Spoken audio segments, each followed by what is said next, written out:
Today's topic that I have chosen is music during the Sultanate period. और आप सभी लोग जानते हैं कि India has a long tradition of music since ancient times, और not only the vocal music but even the instrumental music was also promoted. और music में हमको बेसिकली दो क्लासिफिकेशंस मिलते हैं, एक है हिंदुस्तानी म्यूजिक का और एक कर्नाटक म्यूजिक का।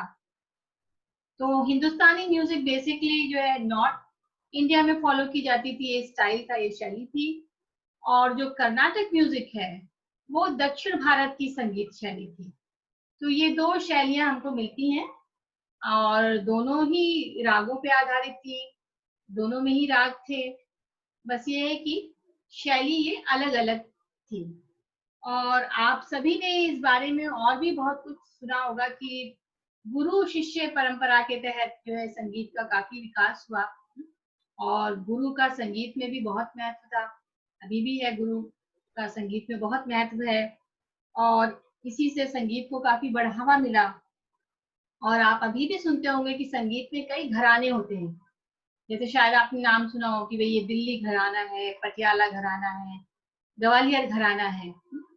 और इन घरानों के लोग जो है वो जिस तरह से परंपरागत संगीत की शिक्षा लेते थे, उसमें कई जो है वो लोगों ने महारत हासिल की, और फिर उन लोगों को हम कभी उस्ताद के नाम से जानते हैं, कहीं पंडित के नाम से जानते हैं। तो इस पदवी से उन लोगों को सुशोभित किया जाता रहा है। ऐसे कई नाम आपको मालूम भी होंगे। और रागों में भी शायद आपने कुछ नाम सुने भी होंगे, जिसमें ख्याल है, ध्रुपद है, धमार है, ऐसे बहुत से राग हैं जो ये मुख्य रागों में आते हैं संगीत में। और इसी तरह से तो स्वर संगीत है और इंस्ट्रूमेंटल म्यूजिक है, इन दो कैटेगरीज में भी हम उसको डिवाइड कर सकते हैं कि कुछ जो है वो स्वर संगीत है और कुछ इंस्ट्रूमेंटल म्यूजिक है। तो अगर हम इंस्ट्रूमेंटल म्यूजिक की बात करें तो एक है तंत्र वाद्य, जो कि तार वाद्य है, जो ऐसे इंस्ट्रूमेंट्स हैं जो तारों के द्वारा बजते हैं। दूसरा ताल वाद्य है, जिसमें थपक मेन होती है, थाप मेन होती है। और तीसरा सुशिर वाद्य है, जो फूंक से, हवा से बजाया जाता है। तो इस तरह के साज भारत में बहुत पहले से रहे हैं। तो अगर हम पहली कैटेगरी के साजों की बात करें या म्यूजिकल इंस्ट्रूमेंट की बात करें जिसमें तंत्र वाद्य आता है या तार वाले वाद्य आते हैं, तो इसके भी बहुत वैरायटी है। एक तारा से लेके ये शब्द तंत्री वीणा, यानी 100 तारों वाली वीणा भी इसमें मौजूद थी। यानी एक तारा का नाम आपने सुना होगा, एक तारा। और उसके बाद मतलब ऐसे भी थे जिसमें कहते हैं कि मतलब 100 तारों वाली वीणा भी थी। तो वीणा एक ऐसा इंस्ट्रूमेंट था जिसको वाद्य, तार वाद्यों की महारानी के रूप में जाना जाता है। आपने इस उसमें जो है वो सरस्वती देवी की फोटो देखी हो, पिक्चर देखी होगी, मतलब सरस्वती जो है वो हमेशा जो उनको वीणा के साथ दिखाया जाता है। तो तार को वीणा की महारानी, वाद्यों की महारानी के रूप में जाना जाता है। और कला और ज्ञान की देवी जो सरस्वती है, उनका ये सबसे प्रिय वाद्य कंसिडर किया जाता है। तो वीणा के कई प्रकार थे, और वीणा के प्रकारों में जो है वो महावीणा है, महती वीणा है, करकरी वीणा है, कच्छपी वीणा है जो कछुए की शेप की हुआ करती थी, मकर वीणा है जो मगरमच्छ की शेप की थी, किन्नरी है, मयूर है, विचित्र वीणा है। तो ये सारी वीणा जो है एक बहुत ही महत्वपूर्ण इंस्ट्रूमेंट था संगीत में। और समझ लीजिए मुगलों के काल में भी जो है वीणा जो है एक बहुत लोकप्रिय इंस्ट्रूमेंट रहा है, और कई जो मुगल बादशाह भी इसमें कुछ दक्ष थे, सक्षम थे। और इसी तरह से इसको ध्रुपद संगीत के साथ, ध्रुपद राग के साथ जो है संगत के लिए बजाया जाता है स्पेशली। तो ये एक तंत्र हो गया तार वाला वीणा जो है, जिसके मैंने आपको कई प्रकार बताए। फिर दूसरा जो है वो सितार, सितार है। और सितार का भी बहुत पहले से हम प्रचलन सुनते हैं, और अमीर खुसरो के वक्त में भी हम इसका प्रचलन सुनते हैं। अमीर खुसरो ने इसे सहतार का नाम दिया। अब सह फारसी में 3 के लिए आया ये शब्द सह, तो इसको उन्होंने सहतार, यानी कि उस वक्त में 3 तार वाली वीणा रही होगी, तो इसलिए उन्होंने उसको सहतार का नाम दिया। और इसका काफी प्रयोग हम पाते हैं हिंदुस्तानी संगीत में। इसके अलावा तार से बजने वाले वाद्य यंत्रों में सरोद भी है। आपने मशहूर जो सरोद जो बजाते हैं मशहूर म्यूजिक के संगीतकार में, उनका नाम भी सुना होगा। और उस्ताद अमजद अली खान इस बारे में लिखते हैं, उन्होंने कहा है कि उनके पूर्वज शायद इसको अफगानिस्तान से लाए थे और उन्होंने इसमें कुछ परिवर्तन किए और परिवर्तन करके इन्होंने उसको सरोद बनाया। और कुछ लोग ये कहते हैं कि ये मिडिल ईस्ट में, मध्य पूर्व में जो है वो ये एक उनका एक इंस्ट्रूमेंट था, ख्वाब उसका नाम था, शायद ये उससे लिया गया है। फिर इसके अलावा फिर हमको संतूर का भी वर्णन मिलता है, और कश्मीर का एक बहुत लोक वाद्य यंत्र रहा है संतूर। और इसकी जो लकड़ी है जिससे बजाया जाता है वो कहते हैं कि हम अखरोट की छाल से बनाई जाती है, अखरोट की लकड़ी से बनता है। और इसके बारे में भी ऐसा कहा जाता है कि मिडिल ईस्ट में ये साज जो है उनका एक साज था जिसको कानून कहते थे, वो कानून से मिलता जुलता हुआ है। और फिर एक तार यंत्रों में सारंगी का नाम भी हम सुनते हैं, और संगत के लिए सारंगी बजाई जाती है, ये भी तार वाला ही वाद्य यंत्र है। और ये समझ लीजिए मैम का सुगम संगीत से काफी विकास हुआ है। जब सुगम संगीत जो है वो आगे बढ़ा विकसित हुआ है, तो उसमें सारंगी का भी बहुत योगदान रहा है। मैम कुछ लोगों को ऐड कर लीजिएगा, मैसेज आ रहा है। इसके अलावा फिर आप अगर हम ताल यंत्रों की बात करें, तो जैसे कि ताल शब्द से ही आप जान सकते हैं कि इसमें तबला आता है, जो थाप वाले यंत्र, तबला है इसमें, और पखावज आ सकता है इसमें, जो भी ढोलक है, ऐसे हाथ से जो थाप दे के बजाए जाते हैं, ये वो यंत्र थे। और तीसरे की अगर हम बात करें तो वो है सुशिर वाद्य, जिसमें कि बांसुरी आती है, और बांसुरी को वेणु भी कहा गया है। और ये भी बहुत ही पुराना एक वाद्य यंत्र है, इसलिए कि अगर आप पढ़ेंगे तो आप ये पाएंगे कि ब्रज भूमि में आप श्री कृष्ण के विषय में ये वर्णन पढ़ते हैं कि वो बांसुरी बजाया करते थे। कई लोगों ने उसको चरवाहों का वाद्य यंत्र भी कहा है, तो इसका मतलब इसका प्रचलन बहुत पहले से रहा है। और इसके अलावा एक और वाद्य यंत्र है जो है शहनाई, और शहनाई मतलब शाहनाई, राजा का नाई, इसके ये कहते हैं कि शहनाई जो है शायद ये एक फारसी शब्द है, हो सकता है बाहर से आया हो। और आपको सभी को मालूम है कि शहनाई जो है बहुत ही ऑस्पिशियस ओकेजन पे बजाई जाती है। और मॉडर्न डे में एक बहुत मशहूर जो है शहनाई वादक, आप बिस्मिल्लाह खां का नाम आपने सुना होगा, है ना। और याद होगा आपको कि नेशनल फेस्टिवल्स पे अक्सर बिस्मिल्लाह खां द्वारा जो है शुरुआत की जाती थी, शहनाई वो बजाते थे। और ऑस्पिशियस ओकेजन्स के लिए मंदिरों में भी ऑस्पिशियस ओकेजन्स पे ये बनाई जाती है, बजाई जाती है। और कई बार शादी ब्याह में भी हम देखते हैं इसका प्रचलन होता है। ये खुशी का एक, ये कह सकते हैं कि मंगल वाद्य है। तो इन सब के बारे में जो मैंने आपको जानकारी दी वो इसलिए दी कि आप ये समझ लीजिए कि ये सारी चीजें, ये सारे वाद्य यंत्र, शास्त्रीय संगीत जिसमें हम कह रहे हैं हिंदुस्तानी म्यूजिक भी और कर्नाटक म्यूजिक भी, ये सब पहले से ही एग्जिस्ट करते थे। तो हम ये मान सकते हैं कि सल्तनत पीरियड में भी ये सारी चीजें, ये सारे वाद्य यंत्र कंटिन्यू रहे होंगे। और कई, ये हो सकता है कि कई और नए राग बने, कुछ रागों को नया अंदाज दिया गया, ये चीजें हुई हैं कि रागों में और परिवर्तन किए गए, उनको नया अंदाज दिया गया, उनको नए नाम दिए गए, तो और एडिशन हुआ है और इम्प्रोवाइजेशन हुआ है। और ये सारे वाद्य यंत्र तो रहे ही हैं। और हम ये भी कह सकते हैं कि इस काल में, सल्तनत काल में, हिंदुस्तानी संगीत पर फारसी संगीत का भी प्रभाव पड़ा है। वैसे तो हमारे पास सोर्सेस कम है इस पीरियड में, सल्तनत पीरियड में, लेकिन बेसिकली जो हम डिस्कस कर सकते हैं वो ये है कि कौन कौन सी रचनाएं जो है वो संगीत पर इस समय लिखी गई।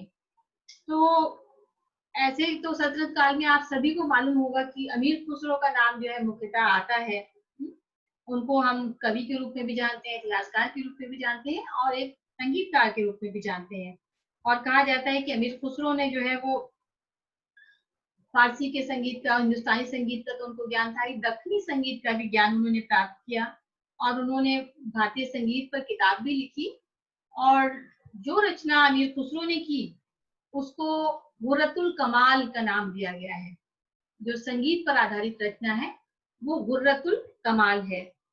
और ऐसा कहा जाता है कि इस पुस्तक से हमें उस समय के संगीत वाद्यों की जानकारी प्राप्त होती है। और ऐसा भी कहा जाता है कि उन्होंने जो है 19 राग बनाए, जिनमें से ख्याल, तराना और कौल मुख्य है। जैसे मैंने कहा कि कई राग ऐसे थे जिनमें इम्प्रोवाइजेशन हुआ, जिनमें नए नए अंदाज और थे, तो हम ये कह सकते हैं कि जो खुसरो ने जो ख्याल जो है वो, चाहे उसमें वो परिवर्तन लाए हों, वो किया हो, उसको हम ख्याल खुसरवी के नाम से जान सकते हैं कि खुसरो ने उसमें जो भी परिवर्तन किए वो ख्याल खुसरवी। और दूसरी बात यह है कि तराना एक चीज है, तराना में शब्द नहीं होते, इसको रारा रीरी तराना। और दूसरी बात कौल जो है, कहते हैं ये शब्द कव्वाली इसी से फिर बना है, तो ये एक सूफिस्टिक म्यूजिक थी। तो इन चीजों को, इन रागों को अमीर खुसरो से जोड़ के देखा जाता है। और फिर अलाउद्दीन खलजी की विजय के बाद ऐसा लगता है कि बहुत से संगीतकार जो है वो दक्कन से आकर भी दिल्ली में बस गए थे और उनको पैट्रोनेज मिली। और दक्कन से आने वालों में मुख्य नाम नायब गोपाल का है, ये हमको रेफरेंस मिलता है। अब अगर हम इस पीरियड में और किताबों की बात करें, जैसे मैंने कहा अमीर खुसरो का तो हमने नाम बता दिया, मुख्य रूप से वो सल्तनत पीरियड के संगीतकार रहे हैं। इसके अलावा जो रचनाएं की गई उसमें सबसे पहली रचना, the earliest known treatise on music in the medieval period is Sangeet Ratnakar. इसको नोट कर लीजिए आप, संगीत रत्नाकर। अनफॉर्चुनेटली उसके कुछ पेजेस जो हैं वो मिसिंग है, but it seems that it was composed by Sharang Dev sometime between 1210 and 47। यानी 13वीं शताब्दी में शारंग देव ने इसकी रचना की और देवगिरी के यादव शासक के दरबार में इसकी रचना हुई 13वीं शताब्दी में। तो इस रचना में हमको वोकल इंस्ट्रूमेंट्स की भी जानकारी मिलती है, उस समय के म्यूजिक की, संगीत की भी जानकारी मिलती है। एंड इसके अलावा it also gives details of the various contemporary dance forms. उस समय जो नृत्य की भी अलग अलग फॉर्म्स थी उसकी भी जानकारी हमको इस रचना से मिलती है। तो the chief merit of the book, you can say, is that it is the first systematic exposition of or the description of the various elements of music। उस समय की जो खास संगीत की जो विशेषताएं थी वो इस रचना में की गई हैं। और फिर later on we find that it was in Vijayanagar during the 15th century that a commentary on this work was written and it was known as संगीत रत्नाकर। जैसे उसी किताब का नाम वही रहा, और जो कमेंट्री लिखी वो विजयनगर के रूलर उस वक्त मल्लिकार्जुन थे, उनके समय में कल्लीनाथ ने इस पर एक टिप्पणी लिखी। याद कर लीजिएगा ये नाम कि विजयनगर के शासक मल्लिकार्जुन के समय में कल्लीनाथ ने संगीत रत्नाकर पर एक टिप्पणी लिखी। तो ये एक महत्वपूर्ण काम है जो 13वीं सदी में प्रकाशित हुआ और उसके बाद फिर 15वीं सदी से हम पाते हैं कि शताब्दी तक इस पर टिप्पणी भी लिखी गई। फिर अगर हम 15th सेंचुरी पे आए तो हम पाएंगे कि in 15th century we come across two interesting musical treatises from Gujarat. दो जो महत्वपूर्ण रचनाएं हैं वो हमको गुजरात से मिली हैं और the first one is called as Sangeet Sudhakar. तो पहली रचना का नाम संगीत सुधाकर है and it is attributed to Haripal, who was the ruler of Saurashtra। Gujarat में उनका एक जो सब डिस्टिंक्ट रीजन है सौराष्ट्र, उस क्षेत्र में जो रूलर था हरिपाल देव, ये उसको एट्रीब्यूट की जाती है संगीत सुधाकर। पहली बार हमको इस रचना में दोनों तरह की म्यूजिक शैली का रेफरेंस मिलता है। जिसको कि मैंने आपसे सबसे पहले बताया था कि हिंदुस्तानी भी और कर्नाटक शैली भी, दोनों का वर्णन हमको इस रचना में मिलता है। इसके अलावा जो दूसरा इम्पोर्टेंट टेक्स्ट है वो भी गुजरात में ही हमको उस रचना का रेफरेंस मिलता है। तो इट इज इन पर्शियन और it was titled as Bunyatul Muniya. अगर मैं इसको चाहूंगी कि शायद मैं इसको लिख दूं बोर्ड पे। फारसी में ये रचना थी बुनियतुल मुनिया। ऐसा कहा जाता है कि शायद ये अरबी में थी उस समय, फिर गुजरात में। ये काल जो है वे फिरोज शाह का काल था और फिरोज शाह के काल में गुजरात में एक जो गवर्नर अपॉइंट हुआ था उसका नाम था शमसुद्दीन अबू राजा। और शमसुद्दीन अबू राजा के पैट्रोनेज में इस रचना को फारसी में किया गया। तो इसका टाइटल गुनतुल मुनिया था।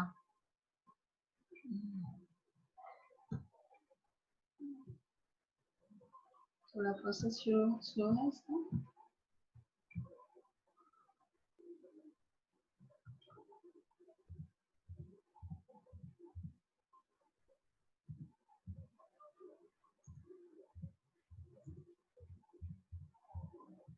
ये मैंने टाइटल लिख दिया इसका बुनियतुल मुनिया।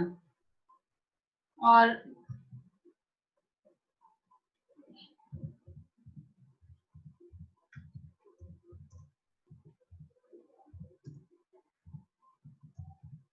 शमसुद्दीन अबू राजा जो वहां का गुजरात का उस समय गवर्नर था फिरोज शाह के काल में, ये उसकी पैट्रोनेज में की गई रचना। और अब तो उसके कुछ पेजेस मिसिंग हैं, उसके लास्ट के 4 सब सेक्शंस मिसिंग हैं। और ये बहुत ही महत्वपूर्ण काम जो है वो संगीत पे माना जाता है।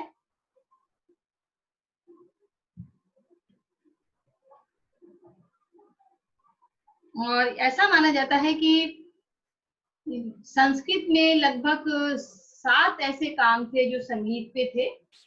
तो इस रचना में संगीत के उन सारे कामों को रेफर किया गया है जो संस्कृत में थे, उनको ट्रांसलेट किया गया फारसी में संस्कृत भाषा के काम को, और फिर उसको जो है कंपाइल करके इसमें डाला गया। और इस समय लेखक ने जो है इसमें उस समय की जो संगीत प्रचलित था उसके बारे में भी बात की है, उस समय जो संगीत प्रचलित था और संगीत के विकास के बारे में अच्छी जानकारी दी है। और एक रेफरेंस आता है कि उस समय वीणा के तारों को और बढ़ाया गया, तो इसके प्रयास का भी उल्लेख किया है लेखक ने कि उस समय ये कोशिश की गई कि वीणा के तारों को और बढ़ाया जाए। तो ये एक इम्पोर्टेंट काम था।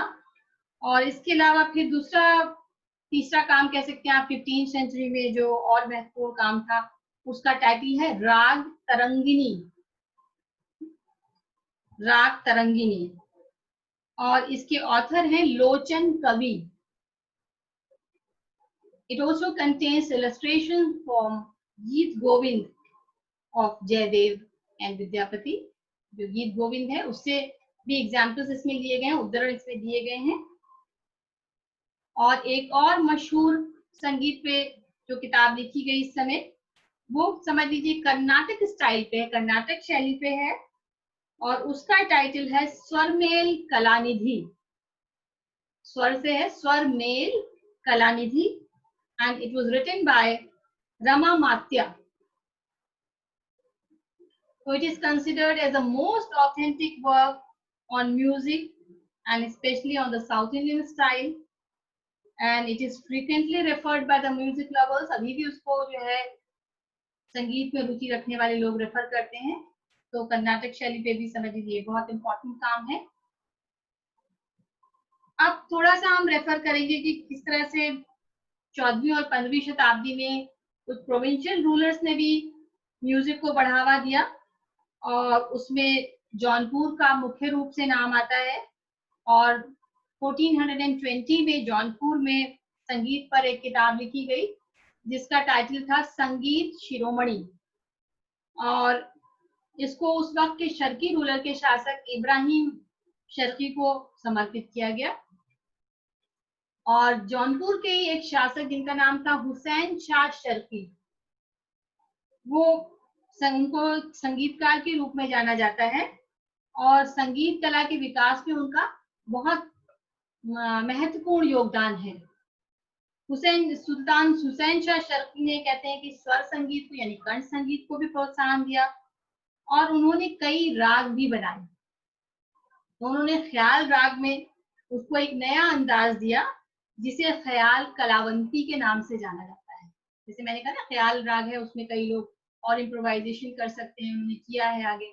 तो इन्होंने जो राग बनाया, जैसे मैंने आपको खुसरवी, ख्याल खुसरवी के बारे में भी बताया, तो ये ख्याल कलावंती का नाम से उसको जाना जाता है।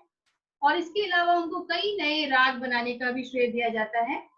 जैसे कि कुछ मैं बता रही हूँ, वह है जौनपुर तोड़ी, सिंधु, भैरवी, सिंदूरा, रसूली तोड़ी, इन सब रागों को बनाने का श्रेय जो है वो हुसैन शाह शर्की को दिया जाता है। आप सभी को मालूम होगा कि शर्की डायनेस्टी जो है वो जौनपुर की बड़ी मशहूर डायनेस्टी थी, उन लोगों ने कला को बहुत प्रोत्साहन दिया, तो इस संदर्भ में उनका उल्लेख आता है।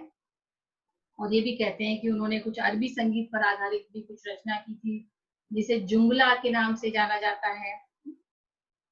तो इसी तरह से फिर ग्वालियर के भी राजा मानसिंह तोमर का नाम आप लोगों ने सुना होगा। उनका भी 15 से 16 सेंचुरी का पीरियड है और वो स्वयं भी एक अच्छे संगीतज्ञ थे और उन्होंने बहुत सारे संगीतकारों को अपने काल में पैट्रोनेज दी। और उन्होंने भारतीय शास्त्रीय संगीत पर आधारित एक राग जो ध्रुपद राग जो संस्कृत में था, उसका रूपांतरण उस समय जो है वो हिंदी में किया गया। और उनके निर्देश पर उनके दरबार के संगीतज्ञों ने रागों पर कई शोध किए। राग के जो नियम होते हैं उन पर उन्होंने शोध किया और फिर उसको उन्होंने एक किताब में परिवर्तित किया, इन सब के बारे में लिखा। और इस किताब को हम मान कौतूहल के नाम से जानते हैं। ये भी बहुत मशहूर किताब है उस समय की, इसको हम मान कौतूहल के नाम से जानते हैं। और मशहूर संगीतज्ञ जो था बैजू बावरा का नाम आपने सुना होगा। तो आपने जैसे पहले तानसेन का नाम भी सुना है, मुगल पीरियड में रहे तानसेन। बैजू बावरा जो है वो राजा मानसिंह के दरबार का ही एक संगीतकार था, लेकिन बाद में उसे गुजरात के शासक बहादुर शाह का राजश्री प्राप्त हो गया था और उसने भी एक संगीत की रचना की थी जिसको बहादुरी के नाम से जाना जाता है, क्योंकि उसने बहादुर शाह गुजरात का जो था रूलर उसको समर्पित किया था। तो इसी काल में मानसिंह तोमर के काल में ही जो है हमको रेफरेंस मिलता है बैजू बावरा का। तो ये सारे रेफरेंसेस हैं कि कैसे प्रांतों में भी जो है इस कला का उदय हुआ, संगीत कला को सभी ने प्रोत्साहित किया। और अगर मैं कंक्लूड करने से पहले ये बताऊं कि वह कुछ म्यूजिक ऐसी थी जिसको संतों ने भी और सूफियों ने भी प्रोत्साहित किया। जैसे कि एक परंपरा रही है संतों में, भक्ति संतों में कीर्तन की। आप सभी जानते हैं कि भक्ति संत जो है कई ऐसे थे जो कीर्तन करके जो है वो भक्ति करते थे। तो स्पेशली जो वल्लभ संप्रदाय के जो लोग थे, जो संत थे, तो उन्होंने भी इस फॉर्म को जो है वो पॉपुलर किया है, कीर्तन की फॉर्म को।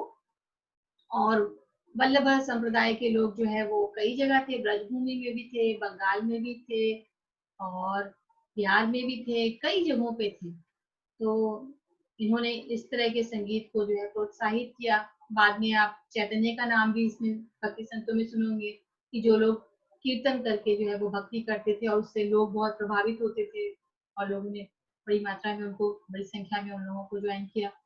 तो ये कीर्तन भी एक अलग तरह की म्यूजिक थी।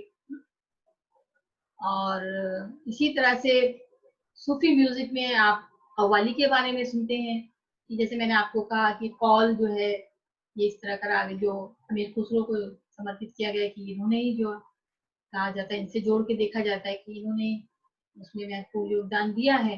तो कव्वाली भी शुरू इसी तरह से हुई है कि भगवान की भक्ति के लिए जो उसमें लोग तल्लीन हो जाया करते थे, तो उनके लिए अच्छे शब्दों में कुछ गाया जाता था।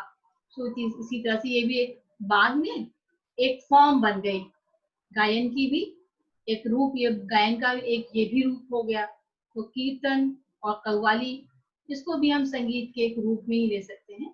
तो आप समझ सकते हैं कि सल्तनत पीरियड से जब निर्गुण भक्ति मूवमेंट होता है तो ये परंपरा शुरू होती है, और ऐसी सूफिस्टिक मूवमेंट्स में भी इस कव्वाली की शुरुआत होती है।